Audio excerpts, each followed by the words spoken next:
you are considering a hip replacement, this is what you need to know. I'm a fit, healthy 52-year-old physio, and I've had both of my hips replaced in the last 12 months.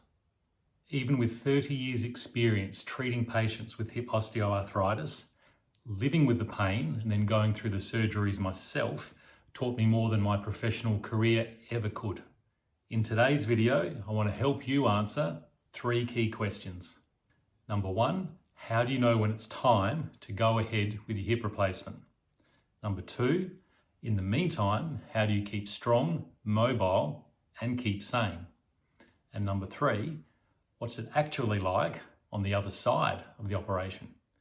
Stick around till the end. I'll share with you some unexpected insights that I wish I'd known about earlier that would have made me get my hips done much sooner.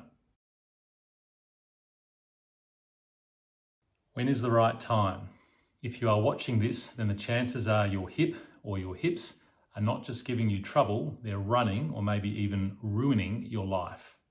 The classic advice is stay active, get stronger, take painkillers if you need them, and delay the surgery for as long as possible. That last bit, I no longer believe that is good advice. Here's the truth. If your hip pain is interfering with your work, hobbies, walking the dog, playing with your grandkids, or simply keeping you awake at night, then it's not just a nuisance, it is a quality of life issue. The reality is living with pain, movement restriction, and loss of function is not living, it's more like just existing. When the normal advice and the typical treatments are no longer controlling your symptoms, then I think it's time to take the plunge. I waited far too long. I was stubborn and I wanted to prove a point to myself and be an example to my patients that physiotherapy and exercise was the answer. I was limping at work, weight bearing only on one leg while treating my patients, and unable to train on my bike the way I used to. In the mornings, putting on socks and shoes got harder and harder. I had stabbing pains while getting in and out of my car, and I couldn't crouch to pick up after my dogs. Eventually, it was my friends that convinced me to seek out a surgeon when they saw me wincing, simply sitting on a sofa, struggling to lean forwards to the coffee table in front of me to reach a platter of food. Even the Barossa Valley's finest red wines were not providing me relief on that weekend getaway. If you would like to see how my first surgery and my initial 6 weeks of recovery went, I've made a series of videos on that experience, which you can see here. Let's talk about what to do in the meantime, either while you're waiting for your operation or if you've chosen to postpone your surgery as long as possible. Walking.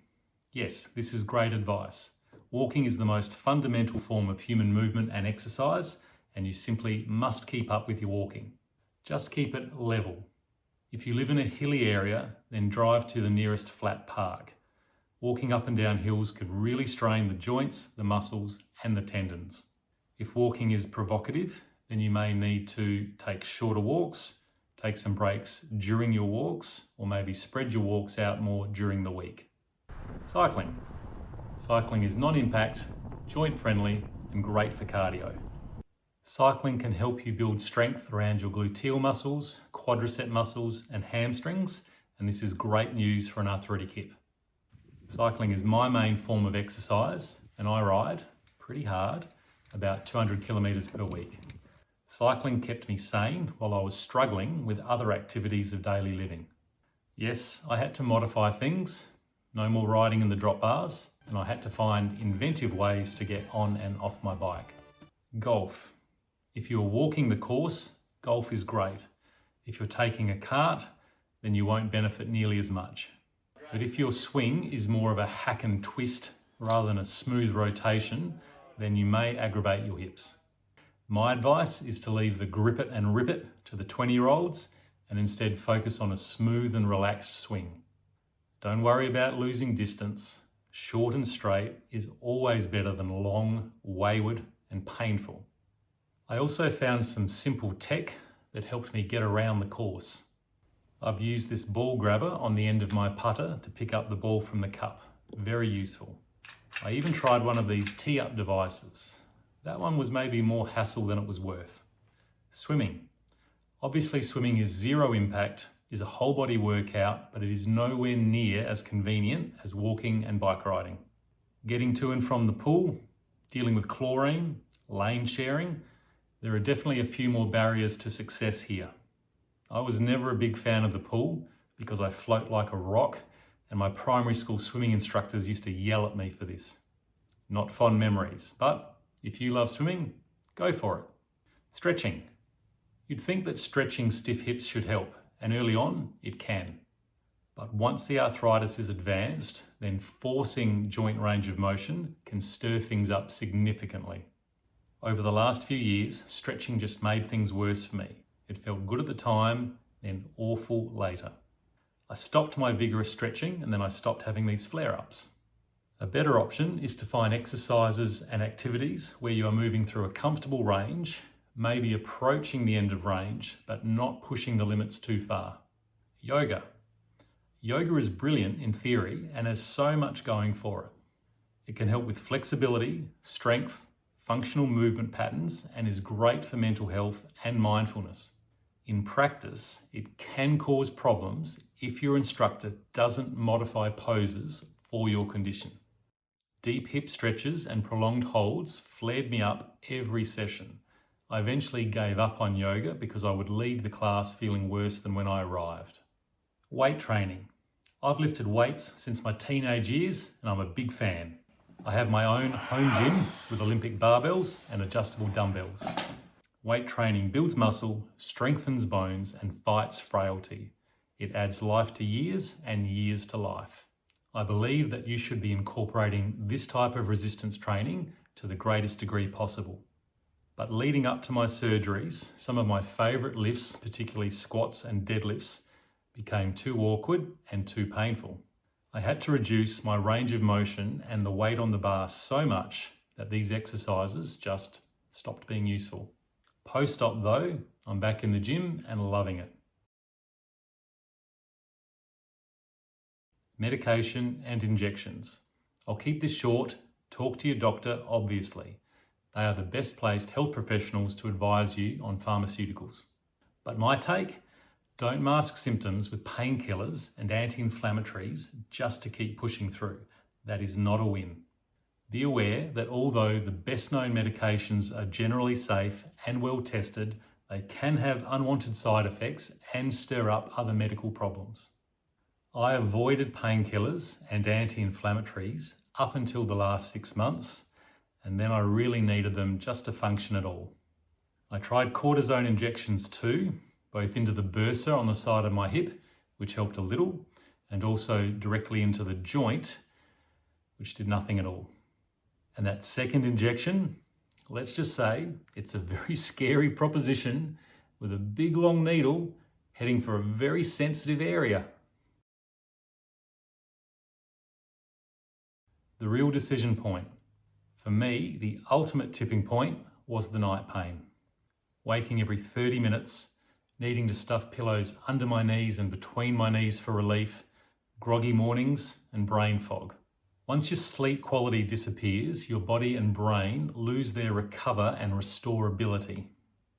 I think that the amount that your hip problems affect your sleep is even more important than how much they affect your daytime activities.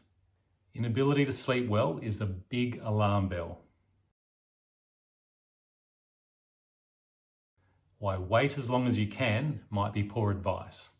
Like many people in this situation, I was scared that having a hip replacement at the young age of 52 would mean that I'd need 1, possibly 2 revisions later in life, because I'm planning on living a long time. But here's what I didn't know. The new prosthetics are far more durable than they used to be. My surgeon told me that 9 out of 10 patients have no problems 20 years later. So that's with hip replacements implanted 20 years ago. Today's models are even better and longer lasting. I chose titanium and polyethylene parts. Ceramic was also an option, but I'm told that they sometimes squeak. Not good. So if you're 60 or 50 or even younger, don't wait just because you think you're too young. Get the facts. If you let your mobility and strength decline too far while waiting, then your outcomes after surgery will be worse. You will lose too much ground while you're waiting, and you'll suffer needlessly in the meantime. Trust me, I've seen this in my patients, and I've become one of those stories myself. Looking back, after having both hips replaced and being absolutely delighted with the results, I really wish I'd signed up earlier rather than stubbornly battling through daily pain and sleepless nights. The unexpected wins. Here are the added bonuses that no one told me about, but were a very welcome surprise. My lower back pain, pretty much gone. Turns out, compensating for hip restriction was stressing my spine, and with new hips that move better, so does my lower back. Winning. That persistent burst of pain on the side of my hip, gone too.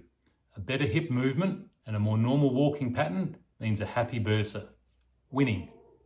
I can now sit cross-legged for the first time in years. I can sleep through the night, and I can stand at work without posing like a flamingo. And finally now, I can ride in the same position as my Tour de France heroes instead of always looking like I'm riding to the library when I'm out training. Winning. I wish I'd done this sooner. I tolerated a poor quality of life for way too long due to my unfounded fears and a lack of understanding of all the benefits. If the standard measures are not controlling your symptoms, and if your pain is running and ruining your life, stop waiting. There's virtue in deciding to get your life back. For me, the grass is lush and green on this side of my hip replacements. Maybe you will have some similar unexpected bonus wins as well. If you found this information useful, please like and subscribe, and check out the other videos that I've made on my hip replacement journey. Link in the description below. I look forward to seeing you in the next video.